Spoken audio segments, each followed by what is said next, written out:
If you're working, parenting, in a relationship, or yes, doing all of those things at once, it can feel almost impossible to stay connected to something greater than yourself. So many women tell me, I feel disconnected from my purpose, or I can't feel my spiritual support anymore. They say, I used to feel that sense of magic, but now it is just gone, lost in the laundry and the to-do list. If that sounds familiar, you're not alone. We live in a culture that glorifies busyness, and then we wonder why we feel spiritually starved. We chase big peak experiences, retreats, ceremonies, or even substances, trying to feel that spark of aliveness again. But the truth is, spiritual meaning doesn't disappear when life gets full, or it certainly doesn't have to. It just asks to be found in smaller, quieter ways. Today, I want to share 5 simple practices to help you create and maintain a spiritual connection, even in the middle of daily life. Hi, I'm Amy Rose White. I'm an integrative psychotherapist making videos on self-healing from a psychospiritual perspective. So, number 1 is to remember that this is a moment in time. When we're in the deep trenches of parenting, caregiving, or building a career, it can feel endless. Like this level of demand will go on forever. But it won't. It truly won't. Every stage of life is temporary. Your children will grow. Your workload will change, even if you have to make that change. Even your energy levels and interests will evolve. So when you feel overwhelmed or disconnected from your deeper self, pause and remind yourself, this is a moment in time. This is one chapter of your larger spiritual story. And like every chapter, it's sacred even when it is really difficult and messy. Spiritual meaning comes when we stop resisting what is and start recognizing that this too is part of our soul's curriculum, no matter how mundane and monotonous it might seem. And I was fortunate enough, even though I know you know this, but that reminder is so important, and it's so easy, particularly when we have young or school-aged children and we're just in it, or a mixture of teenagers to young kids, or you just have a million things going on in your life, even if you are child-free. It's like we get stuck in this mode of feeling like this is forever. And when I was struggling with some postpartum depression, when my kids were 2 and 4, I finally went back to a primary care, a PA in my area, to talk about maybe getting back on medication that I hadn't been on in many years since having kids. At that time, I didn't realize that that might not be, for my particular circumstance, not a great idea. And I eventually ended up figuring out amino acid therapy. And I have a playlist called Depression Anxiety, which actually talks about treating depression and anxiety with amino acids, but that is a subject for another time. But my point is, I went to her at a time in my life when I was home with my kids all day. One was in preschool, one was not. And then I would go to work at night when my husband would come home. And I had a small private practice, and I would work from like 7 to 10. I had a psychotherapy and a hypnotherapy practice at the time. And I remember telling her this, and she was like, you really may need to figure out how to not ever have a break, basically. Like, I think she knew that me having my work identity was important, but what I was describing to her would have made anyone depressed. And we lived in a very dark, rainy area of the country, which I love, but that didn't help matters. Being inside and constantly cleaning up after mud that the dogs tracked in addition to the boys. So in any case, what she said to me was, there is light at the end of this tunnel. This is truly a moment in time.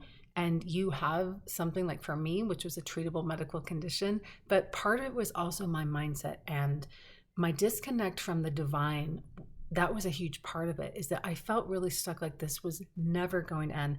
This is how life is now. And, it is said that the days are long, but the years are short. And nothing could be more true when you're really in the thick of any kind of caregiving, whether that's for an elder, sick pets, or children. So number 2, ask if you've put everyone else's needs above your own. This one can sting a little, because we really have to ask ourselves honestly, have I made so little space for myself that I don't even have 30 to 60 minutes alone on a regular basis? And if so, why? So many of us say yes to everything, especially things we feel we should. be doing, every school event, every social invitation. All those shoulds really add up and they deplete us. We say yes because we don't want to miss out, or because we feel guilty saying no, or because we've learned that our worth comes from being needed. Maybe that was true when you were a kid. But the truth now is, when we abandon our own needs, we also abandon our connection to spirit, because that quiet inner voice, the one that guides, comforts, and inspires, can really only be heard in silence, or at least it's easiest there, in stillness and in solitude. Creating spiritual meaning requires some space, and it doesn't have to be hours a day. Even 20 minutes of intentional alone time can open the channel again. And that might be lighting a candle and reading a book. It doesn't have to be spiritual in nature. But if we say that we don't have time, what it really means is we've prioritized something else. And sometimes that is actually the need to have things a certain way. Sometimes that can be because we're perseverating on details in our environment, like, all the laundry on the ground and all the dishes in the sink and all the things that need to be done, which I get it. If you take time for spiritual connection, oftentimes those things don't just miraculously get done. But sometimes we've actually martyred ourselves by not making sure that if we are lucky enough to have a partner or anyone else in our house, including children, that they are made to feel responsible and expected to be responsible for at least a chunk of their life. It might be, if they're 3, putting their bowl, in the dishwasher or the sink, not leaving it on the table. If they're older than that, it's like doing your own laundry. It's not about staying in that place of, I am the one who has to do it all because no one else will do it. We need to, even if you're a single parent, which I was for most of my children's upbringing, really keep in mind what are the parameters that are changeable, that have to do with what I'm expecting of other people and myself, and how are those parameters actually serving or not serving me, and what small changes could I make to improve my capacity to feel like there's some room and space for me that allows us to take a breath and reconnect to something greater than ourselves. I used to have a friend who was also a single parent of 2 boys, and at one point in her parenting journey, she actually got rid of all of her dishes and silverware except for 3 sets. So everyone had 1 plate, 1 main dish, 1 bowl, 1 set of silverware, and 1 cup. And that was her way of dealing with the challenges, and there was no dad in the picture at all, dealing with the challenge of the overwhelm of never having time for herself because the dishes were constantly everywhere and piling up. Now, that might sound extreme to you, but I think it was a radical act of self-love, actually made things really manageable, and taught her kids some wonderful skills along the way. Number 3 is to create micro rituals. Spiritual connection is not about doing more. It's about doing small things with awareness. So find little moments throughout your day to listen within and to ask for help, to remember that you're not alone. So here are some of my favorite micro rituals. Light a candle next to a photo of yourself as a child. Place your hand on your heart and simply whisper, I'm here. I love you. What do you need today? Before getting out of bed, take 3 slow, deep breaths with your hands on your chest and ask, what is here right now? What is needed right now? Another one, write down your fears and resentments. As spiritual teacher, well, I consider her a spiritual teacher. She's a trauma teacher. Anna Runkle suggests, ask spirit to remove them and show you the will of the divine, and ask for the power to carry it out. You could take a 5-minute walk after dinner or first thing in the morning without your phone. Just notice the sounds, the light, the air, the clouds. Let your nervous system remember that the world is alive. These micro rituals don't require perfection or even consistency. They just require sincerity, tiny openings for divine presence to flow through the ordinary. That is far more realistic than actually sitting down to a spiritual practice that you commit to every single day in a busy phase of life. And I promise you that it doesn't mean less, and it doesn't mean that I would say, awaken or evolve more slowly. In fact, I think there's more magic and power in bringing awareness to the divine through very small moments, even if it's like a moment of chaos. Because I'm talking about stillness, but there's also, if we bring a sense of awe and joy and wonder to even the chaos, that also awakens our spiritual connection again. And so, to give you some examples, yes, now that my kids are grown, I was telling a client yesterday, I spend at least an hour just in spiritual practices, meditation, prayer, writing. I have a whole process that I go through. I have several readers that I read. I draw cards. Like, I can now on a daily basis spend at least 30 to 60 minutes, if not more, just in spiritual practices that I love. And that is wonderful. But most of my adult life that has involved, being married and grad school and raising kids and having a busy psychotherapy practice, that wasn't accessible to me. But I remember this time when my kids, my boys they had been playing, it must have been the springtime with a lot of rain here in Utah where I live. And they had dug a hole and it had filled with water, and they had gotten themselves head to toe, fully clothed, covered in mud, just covered in mud. And they came to the side door of where we lived, and they must have knocked, because thank God the door was closed. And I opened the door and they're just standing there. I actually have this darling photo. I wonder if I could find it somewhere and put it up here, because I think you might appreciate it. They were just ear to ear, smiling and grinning, connected. I think they were maybe 7 and 9 at the time. So cute. And they were just giggling and laughing, just absolutely, you couldn't even see their face. They were just covered in dirt and mud. And in my childhood, something like that, I probably would never, as the quiet little reading, art making child that I was, have considered doing that. Not all boys are like that, not all girls are like that, but to me, this is not something I could really relate to. But it would have been a big deal, would have been a problem to be solved, and it probably wouldn't have been met with joy. And so part of my commitment, although I've made many mistakes in parenting, was to just be in the moment with them. They were so delighted. I'm sure there was a little part of them that was sort of how is she going to respond? How will she react?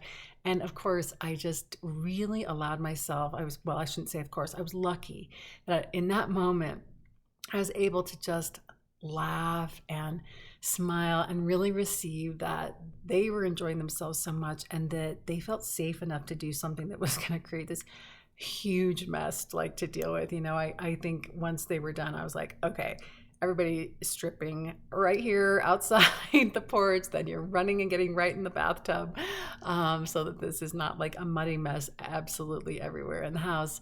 It's not that I didn't have to deal with it, but I tried to stay in the celebration of the joy of them connecting to the natural world and the delight that it brought to them. So you don't have to just take 10 minutes to go for a walk, although I think everyone really needs some time in nature, in quiet and stillness. But sometimes spiritual life is about receiving the mess and the beauty of the mess. And one thing I used to tell myself, because this was after a period of time, I didn't really mean for this video to be about this, but my own journey was when they were little, it was actually so much harder than I thought. And I was really overwhelmed. I had some adrenal stuff that was giving me depression symptoms, and I was angry and frustrated and yelled and raised my voice a lot. And I hated the mom that I was in those moments. So by the time of this mud story, I'd really started to pull out of that and was more and more showing up as the mom that I wanted to be. And the more that evolved for me personally, the more frequently I was able to be in the chaos, because that constant, not there's always laundry and there's always dishes and there's always someone screaming about something and there's always siblings fighting and stuff like that. And I would say to myself, this is the good stuff. This is it. This is the good stuff.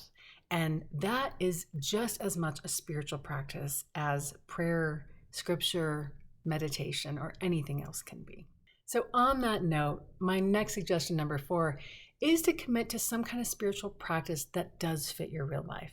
It's easy to believe that that has to look dramatic, like a retreat or hours of meditation or elaborate rituals. But for most of us, the sacred shows up in the middle of the routines like I just described. Washing dishes can become a prayer of gratitude. Folding laundry can become a moment of compassion where you just are with the state of despair that comes up with the laundry. Driving your kids to school can become a meditation on patience and love. So all of these examples are just bringing your awareness back to the right now moment, because the secret is remembering that you are in relationship with something greater all of the time. You are surrounded by stars, planets, galaxies, by an intelligent consciousness that wants to assist you on your soul's journey, at least according to my belief system. And you don't have to earn that connection. You only have to notice it. Number 5, let your daily life be your spiritual teacher. Every challenge, every irritation, every ordinary moment is an invitation to return to awareness. So like my mud example, when your child is melting down, can you find compassion in yourself? When you're overwhelmed at work, you get a difficult email, can you remember to breathe and invite guidance before reacting? When you're rushing through the day, can you look at the sky and whisper a quiet thank you for being alive right now? These tiny mindful choices are how we build a living, breathing spiritual life, not as something separate from our day, but as something woven into it all the time. So if you've been feeling disconnected or like your spiritual life has fallen away, please know that it is still here. It's waiting for you in the pauses, in your breath, in the moments between doing and being. Your spiritual life doesn't need to be grand. It just needs to be real. Consistent little micro moments, tender. You are not alone. You are held by consciousness itself, by the same mystery that moves the stars and seasons. So today, choose one small thing to do with love and awareness. Light a candle, breathe deeply, ask what is needed right now. That is all that it takes to bring the sacred back into daily life. If this message resonated, please give it a like, subscribe for more videos on psychospiritual healing, and share it with someone who's been craving a little more meaning. You are doing beautifully. Your life is already spiritual. You're just remembering how to see it. Until next time, may you be happy, may you be healthy, may you be safe, and may you be at peace. Bye for now.